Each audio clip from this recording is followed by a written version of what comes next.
Viva Voz, com Vera Magalhães.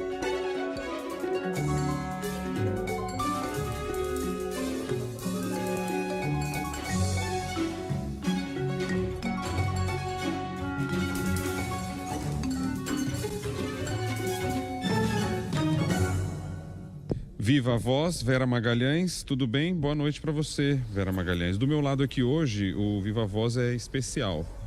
Tem uma plateia enorme aqui, inclusive neste local onde eu estou aqui em Santos, na sede da TV Tribuna, que é afiliada da TV Globo, porque a gente tem aqui neste local hoje a inauguração oficial da CBN Santos, CBN Baixada Santista. A gente tem aqui 97,3 em FM.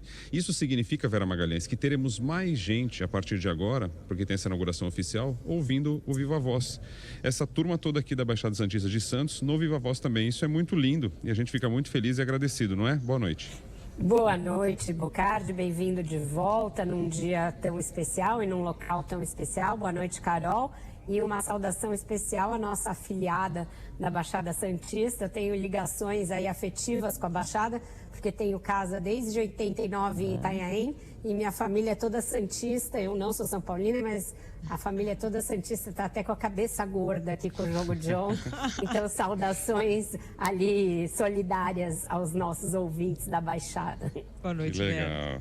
Ô Vera, vamos começar falando do julgamento no Tribunal Superior Eleitoral. O dia não foi bom, do jeito que começou com o Ministério Público se manifestando e também com a defesa do presidente Jair Bolsonaro. O dia não foi bom para o ex-presidente, né?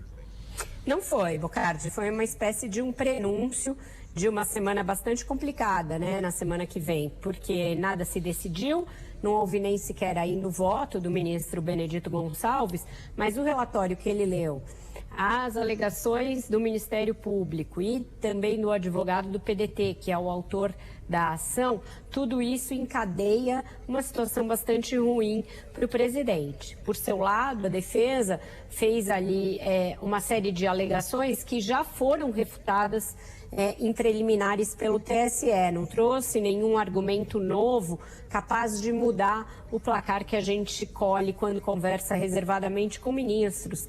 Então parece ser uma situação que hoje teve esse seu trailer, uma espécie de prenúncio, prefácio, que na semana que vem pode se definir, mas cujo resultado já é mais ou menos previsível. Então é esperada a inelegibilidade de Bolsonaro a partir dessa ação, que é a primeira de muitas que Bolsonaro responde na Justiça Eleitoral.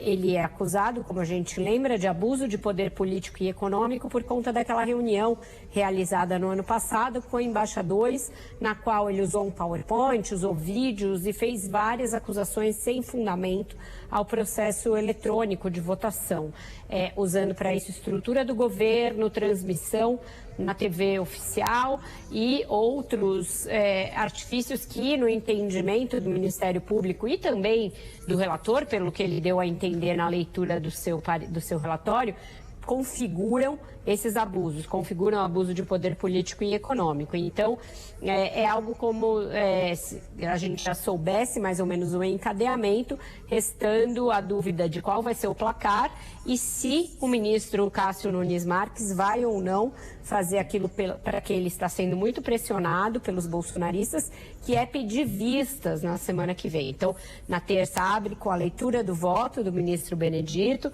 aí votam os 7 ministros e o Nunes Marques é um dos últimos, pode pedir vista ainda na terça e, se não der tempo, numa outra sessão que está marcada para a próxima quinta-feira, portanto, exatamente daqui a uma semana. Agora, Vera, confirmada essa inelegibilidade do Bolsonaro, seja agora na semana que vem ou daqui a alguns meses, se houver pedido de vista, como é que fica a relevância política do ex-presidente como cabo eleitoral? Ele continua sendo um player relevante e por quanto tempo? A gente vem falando disso bastante aqui, né, Carol? E hoje tem uma materialidade para a gente discutir essa questão, que é uma pesquisa. Então, a Quest realizou uma pesquisa que foi divulgada justamente hoje a respeito desse espólio, né, do bolsonarismo. E segundo essa pesquisa, ele ainda é forte no dia de hoje, o Bolsonaro. Os que responderam à pesquisa, 64% disseram que o apoio do Bolsonaro a algum candidato aumentaria a sua chance de votar nesse candidato. E 43% dos ouvidos eram contrários à condenação dele. Então, é um retrato de que a direita ainda representa quase metade do eleitorado brasileiro e que Bolsonaro é um cabo eleitoral relevante nesse processo. Esse é o copo meio cheio para ele. Qual é o problema, né, dessa análise? O problema é que as próprias pessoas que respondem favoravelmente ao ex-presidente nessa pesquisa também já apontam os seus sucessores, num sinal ali de rei morto, rei posto. Então, nessa mesma pesquisa figuram o governador de São Paulo, Tarcísio de Freitas, a ex-primeira-dama Michele Bolsonaro e o governador de Minas, Romeu Zema, como aqueles vistos como os potenciais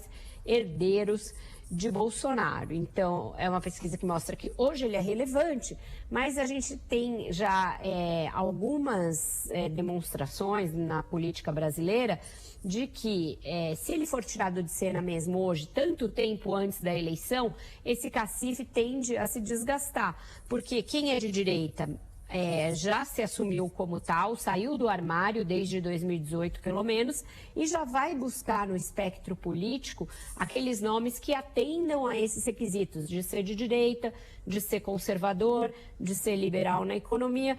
Então a tendência é que esses sucessores se ponham a campo e o Bolsonaro vá perdendo a relevância como esse grande cabalizador de votos para o conservadorismo brasileiro. Até porque, né, Vera, para esses possíveis sucessores também fica uma situação, porque queira ou não, a decisão do TSE ela manda um recado para esse radicalismo, né? Então você tem que adotar também um discurso um pouco mais leve. É exatamente isso, Bocardi. Para esses candidatos à sucessão do Bolsonaro, a Justiça Eleitoral torna as coisas meio confortáveis, porque não precisam ser eles a romper o cordão umbilical com o Bolsonaro, porque eles são nascidos do ventre do bolsonarismo, isso não vão poder negar. Então a justiça resolve para eles esse problema, tira o Bolsonaro de cena e eles podem simplesmente começar a trilhar o seu caminho sem ter de negar o pai, né? Sem ter de fazer isso que na psicanálise é você matar o pai. Então é um melhor dos mundos, você não faz como fizeram outros anjos caídos do bolsonarismo, que romperam e experimentaram derrotas fragorosas nas urnas, por exemplo, Joyce Hasselmann, Alexandre Frota, Wilson Witzel, o próprio João Dória, que se elegeu dizendo Bolsodória e tal, e depois que rompeu com o Bolsonaro começou a cair em desgraça. Então você não precisa fazer isso, mas também você não precisa ficar se ajoelhando no altar do Bolsonaro. Você pode se mostrar menos radical, menos estridente, sem negacionismo, sem ser propagador de fake news e ir naturalmente conquistando esse eleitor de direita, porque afinal de contas esse eleitor vai olhar as opções, vai ver o Lula ou o PT, se não for o Lula, vai ver eventualmente algum nome de centro e vai buscar um nome que esteja à direita desses todos. E aí a tendência é que um nome mais radical ou igualmente radical ao Bolsonaro não tenha tanto êxito, porque justamente a justiça vai ter mostrado isso, vai ter outros julgamentos, isso tende a arrefecer esse ânimo extremista. Então, esses herdeiros que forem trilhando um caminho mais racional e mais razoável, eles têm mais chance do que alguém que tente emular o radicalismo do Bolsonaro, a meu ver. Meio Tarcísio hoje, né? É isso que você está falando. Aqui em São Paulo, aqui no estado de São Paulo, é essa a perspectiva. Eu estou próximo dele, mas também não tão próximo assim. Ele nunca vai renegar o Bolsonaro, não vai deixar de receber eventualmente, mas também não vai ficar reafirmando o seu bolsonarismo, como fazem outros mais radicais, por exemplo, Damares, esses outros que têm uma vida mais próxima ao bolsonarismo e às suas ideias ali mais extremadas.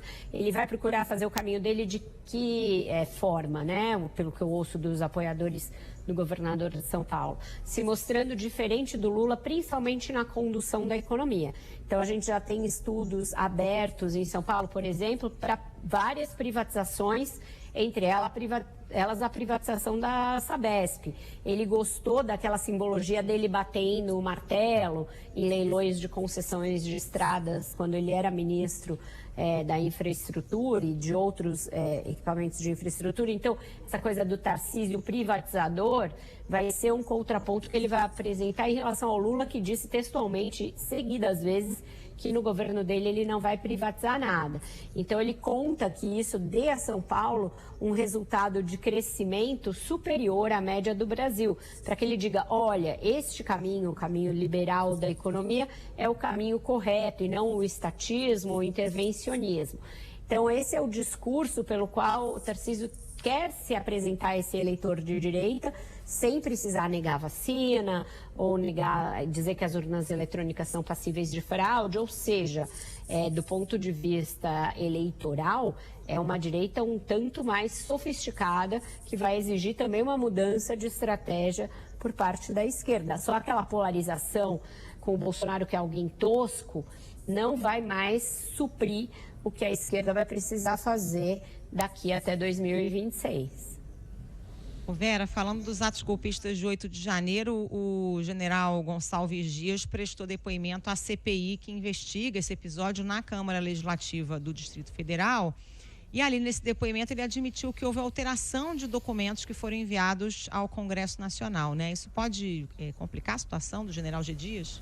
Eu acho que sim. Eu acho que ele carimbou o passaporte para ir para a CPMI dos atos golpistas, algo que o governo vinha tentando impedir ou pelo menos postergar, porque foi um depoimento muito confuso, muito hesitante, de alguém emocionalmente bastante abalado. Eu vi ali flashes, porque estava concentrada no julgamento do TSE, mas ele admite que o documento foi editado, que primeiramente foi mandado para uma comissão do próprio Congresso e para o Ministério Público, e que edição foi essa? Retirada do seu próprio nome como um dos destinatários de avisos anteriores de que poderia ocorrer alguma tentativa de invasão em 8 de janeiro. E aí, ao que ele atribui essa edição?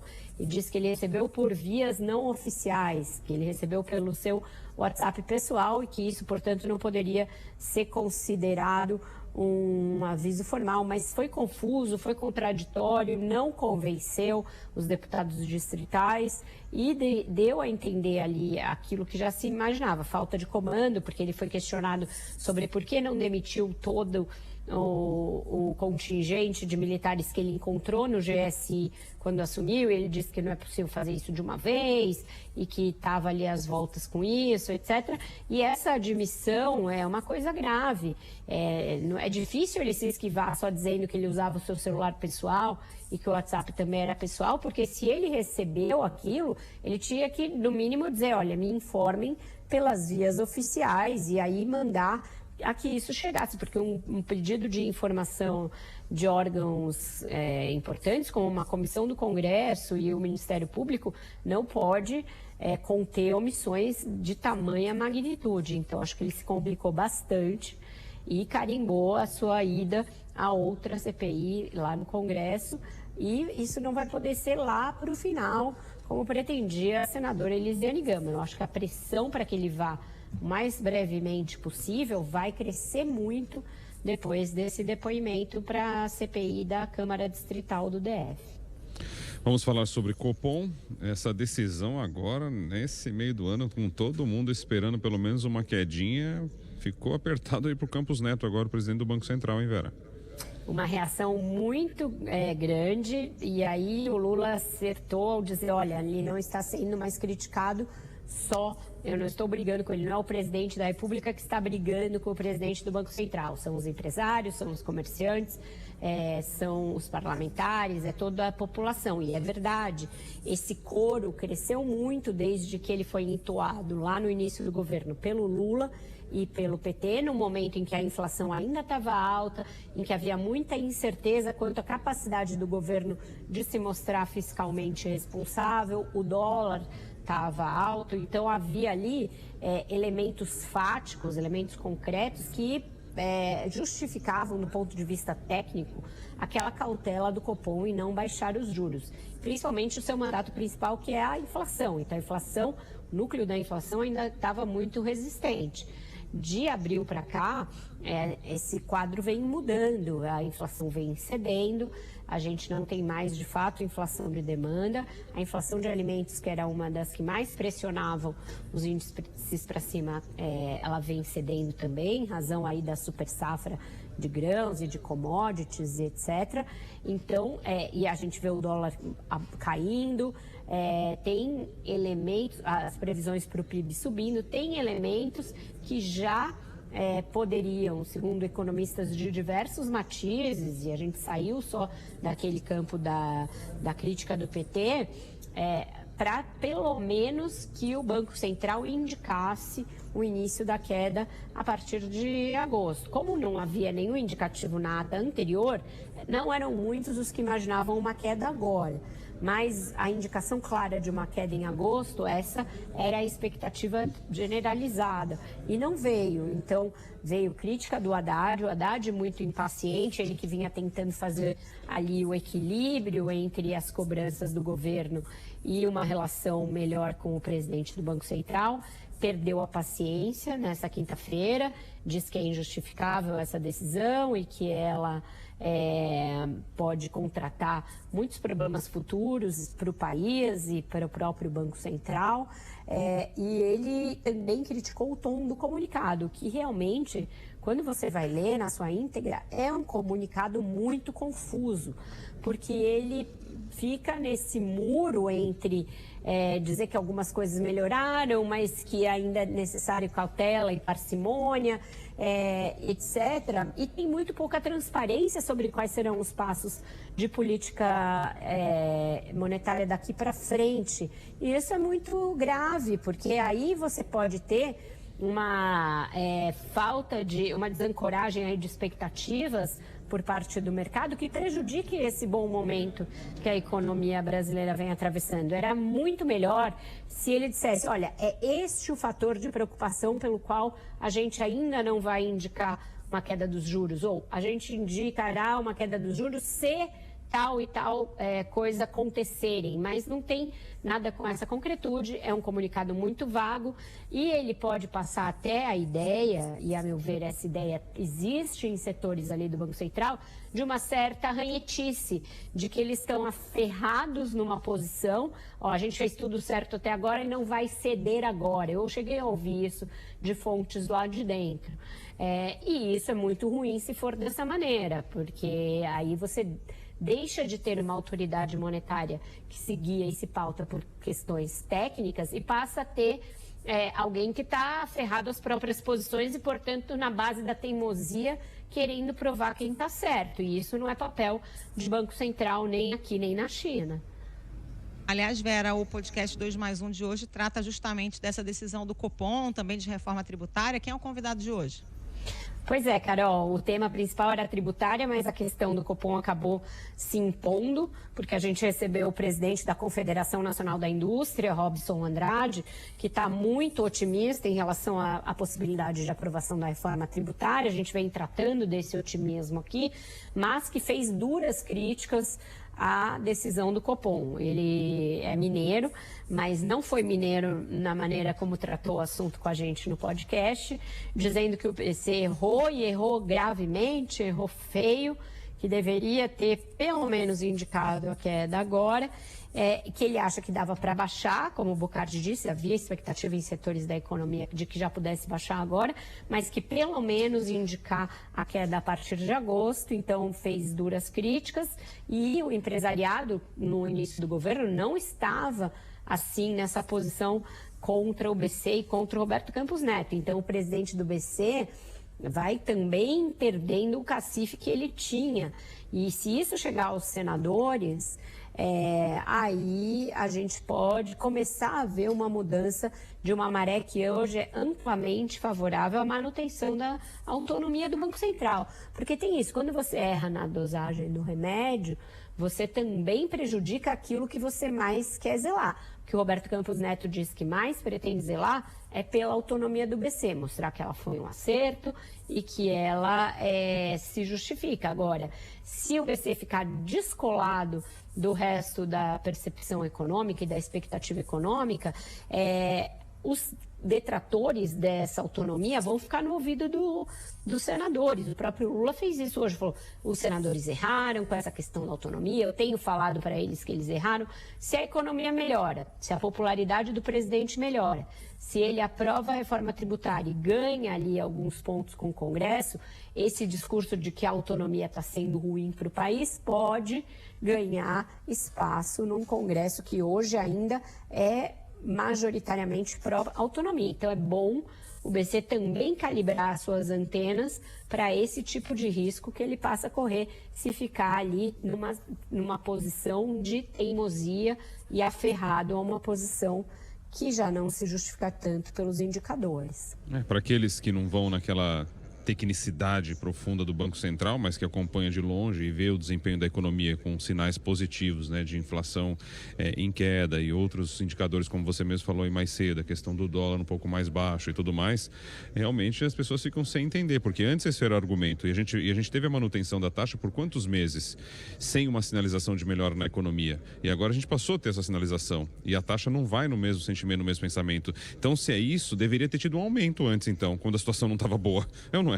Então, assim, a gente fica sem entender realmente, você começa até a desconfiar de uma como é que fala, de uma soberania totalmente isenta com relação à economia. Esse que é o sentimento público, acaba virando esse, né? É bem isso, Bocardi, isso vai crescendo, já ganhou setores grandes do varejo, a gente teve a Luísa Trajano encabeçando o abaixo-assinado e outras iniciativas pela queda dos juros, agora a gente vê chegar na indústria, então quando vai se disseminando na sociedade, o Banco Central vai perdendo o apoio para a política que até aqui ele conduziu e que, de uma maneira ou de outra, começou realmente a desidratar a inflação. Então, o Campos Neto até tem o discurso de que o que ele fez até aqui foi o correto, mas quando você vê isso dissociado desses indicadores, aí a maré da opinião pública pode começar a virar contra ele. É a música agora? A música é por conta dessa sucessão na direita que já foi deflagrada hoje, não tem jeito. Bolsonaro tentou ir lá para o sul, ficar com os militantes para mostrar que ainda é forte, mas a sucessão já está comendo solta nos bastidores e aí acho que todo mundo que ouvir essa nossa música de hoje vai associar a esse tema de uma sucessão meio ali encarniçada. Solta aí.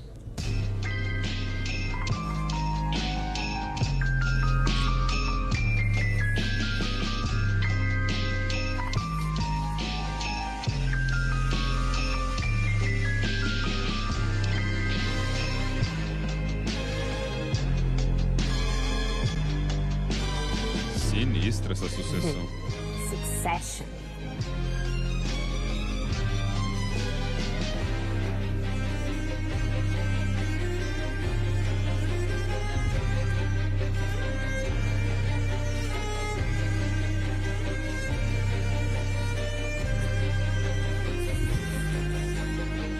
Sucessão encarniçada, essa foi boa. Vera Magalhães, boa noite, viva voz.